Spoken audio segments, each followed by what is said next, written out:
guys, I figured I'd give you an update. I ended up changing my mind, which isn't a big surprise. I ended up picking the Ninja up. This bike was sold by Rider-Solutions on Ottawa Street in Hamilton. I got a good deal on it. I think it was last year's model. It's got a few blemishes, nothing major. It's got Bluetooth. It even has 4 ways. It's pretty much got everything. You can see the little Bluetooth speaker right there. The only thing this model doesn't have, there's different types of this model, including Daymac. Usually have the controller hanging out the side. This one does not. The controller is actually right here, which you can see through the fairing. We're gonna go into detail of what it looks like without the fairings eventually, just to see what how it's set up on the inside. It's got a nice large rear disc. The only thing I don't like is these rear carriers. They're like when you grab an e-bike and you get the rear carrier that hangs out the back. These things are probably the only thing that make noise when I'm riding. When I went to pick it up, all I could hear was these things rattling away, which is a shame because this fairing here, all these fairings here are thick plastic, soft plastic, so they don't make any noise at all. Things dead quiet. But then you got these things. There's nothing to keep them from opening up all the way, snapping off. They're cheap plastic. The only thing good about it is it's got 4 bolts, and there's actually a frame coming off the frame that you could take them off and use black Pelican cases. They would be quiet, and they got better locks on them. But these are terrible. I even tried to put my bag in here.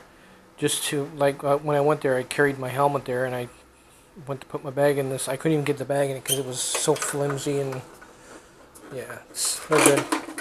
They look nice. That's all that matters. So they'll be changed up. Like this one here looks like it's... Wow, it's a pain just to lock it. There's the back. It's very nice. Very, very nice bike. I gotta do a few things to make it my own. This is also a pain that the pegs don't go all the way up. And when you do this one over here, it's actually, once again, that's bad welds on the in China's part, because they've welded the bracket that holds that side in more than this side's out more, so they aren't even, which is kind of hilarious. I think eventually what I'm going to do is I'm going to take their controller out. I'm going to put mine on the side here, and then I'm going to take the shunt out of it, and I'm going to calibrate it to the same amp draw as this one.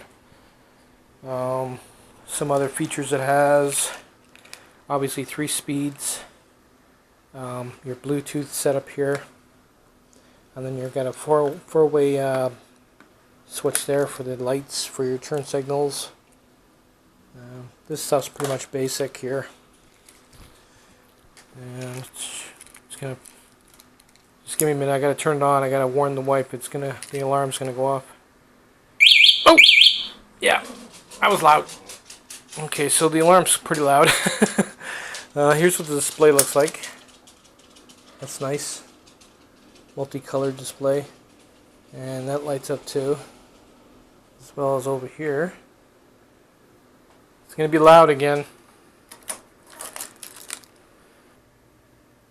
Yeah, this bike pretty much reminds me of a Honda, what is that, Grom? Maybe it's a little bit bigger than that.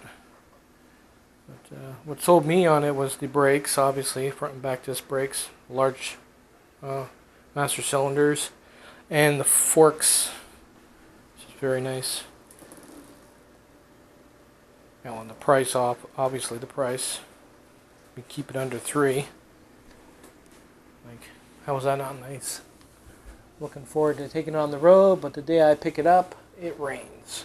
You can see how much the pedals stick out, which I don't like.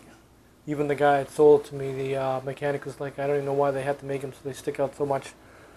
Which is retarded, because you can clip them when you take a turn. So I wanted to go with the cargo bike, but I saw another rider on Analyst Sphere get nailed by a car, and I'd rather take a lane than take a bike path. I'm done with it. Like I've got a fractured elbow because of what happened last year, and I got permanent damage to my arm. So I'm not looking forward to getting back on a bicycle. I'll rather take my chances with this. So. But ride's good. Actually, surprisingly, even in the first speed there, it goes as fast as my cargo bike did. So I'm imagining this thing wide open would go pretty fast. So I'll give you an update now. For now, what I'll do eventually is I'll take the fairings off, and we'll just see how everything is placed inside the bike. I'm not going to do any modifications or anything to it until I've had a chance to take it out and ride it some more, ride it a bit and get used to it. But I figured I'd give you guys an update on it. I'm really happy with my purchase. It's way better than the cargo bike, in my eyes anyway. Nice single shock there. Not too sure what that is there, but we'll find out. Later, guys.